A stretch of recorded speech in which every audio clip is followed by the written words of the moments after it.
cool each and every day. That's Colourful. We're on DAB across London, online and also on your mobiles.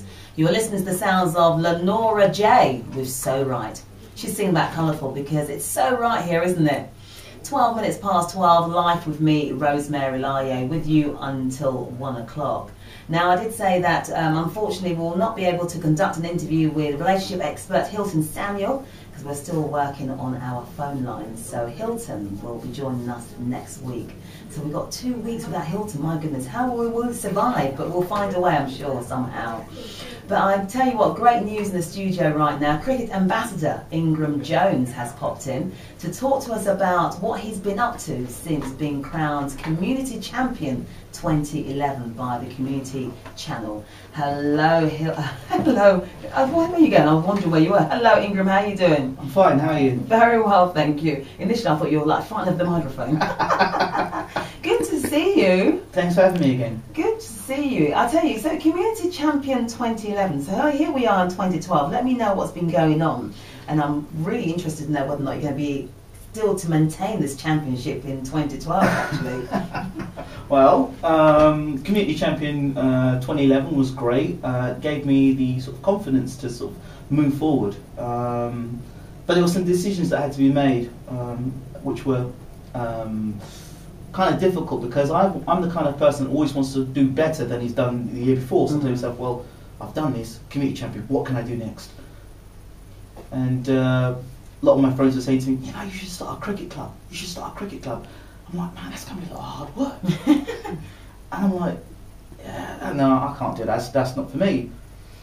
And then somebody approached me, Training for Life over in Bermondsey, and they said to me, hey, you know, we do a lot of work with 16 to 25-year-olds. Why don't you come along and sort of like develop something over here? And I thought, okay. Went to the facilities, fantastic facilities, amazing. You know, cricket nets at the top in the roof pitch, dance studio, IT, fitness studio, swimming pool. So all the facilities fantastic. I thought, wow, this is a fantastic opportunity to do some cricket.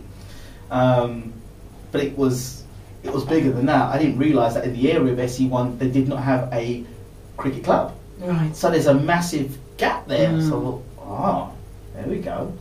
So from that point, I decided to get in contact with the local council.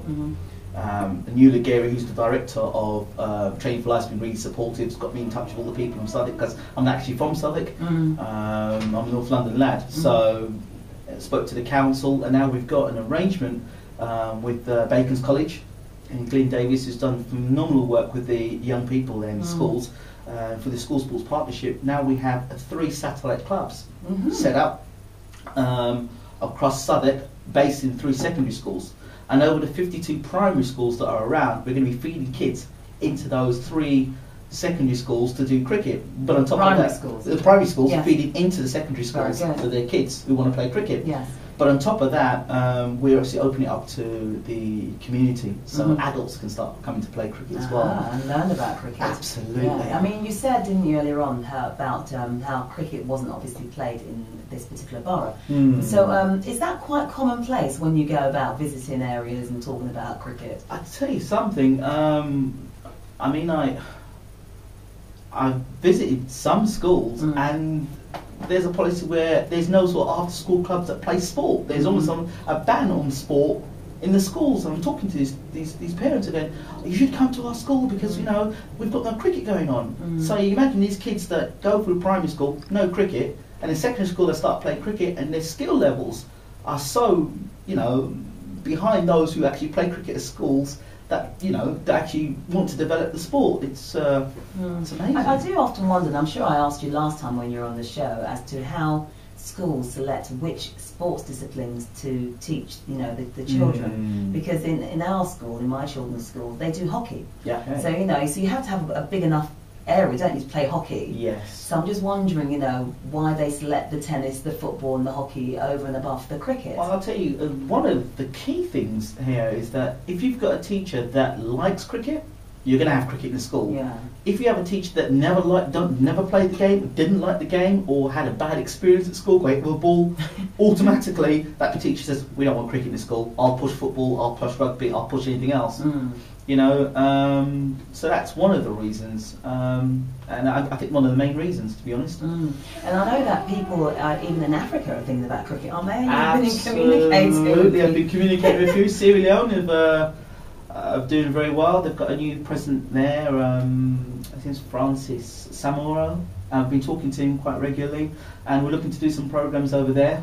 And one of the other over, I think it's the Messiah Cricket. Right. Yes, amazing. Lady there, her name's Aliyah Bayer. She's doing she's ICC Volunteer of the Year. So she's got all these people from the Messiah Warriors all playing cricket. That's amazing. Amazing. So like, you sort of get all these images of what Messiahs are like, and then you see them playing cricket. You're like, right, okay. So wow, that's really interesting to share with us, because I think when you think about the continent of Africa, well, for me, I think if not football, it's running. It's true. It's true. So, you know, cricket never comes into the mix for me. Yeah. But remind our listeners why it was that you were chosen as a community champion. Talk about the channel itself, community channel. The community channel is a fabulous channel. It does a lot of promotion of people doing grassroots sport and just good work in the community. And they recognised my work because at the time I was developing cricket over 3 different boroughs. I was working in Kent, I was working in Buckinghamshire, I was working in Berkshire. So over 3, I'd set up 3 academies, and through that we developed kids that are now playing at the cricket club. I'd been there for 5 years. I'd been there for 5 years, and this was the year I thought, you know what? I've done 5 years, I've done everything I can achieve at the cricket club. Now the parent that was there at the beginning just came to take his child, is now the head coach there. So when it gets to that point, you think, you know what, I've done my bit. 5 years, kids playing, some kids are playing county cricket, some kids are playing, you know, district cricket, some kids are just playing cricket for fun. But that's 150 kids that before never had the opportunity to play cricket. So you kind of wonder, what would those kids have been doing otherwise? Yeah, I hear you. So now you're hanging out with the likes of us in Southwark. Yeah, absolutely. You're going to be helping not only the children but the parents as well, the adults as well. Oh yeah. If you just tuned in, welcome along. You're listening to the voice of Ingram Jones, cricket ambassador. And Ingram will not be going very soon, because we're going to play a track and we'll come back to hear more from Ingram. Cool. Yeah. So when you're going to start?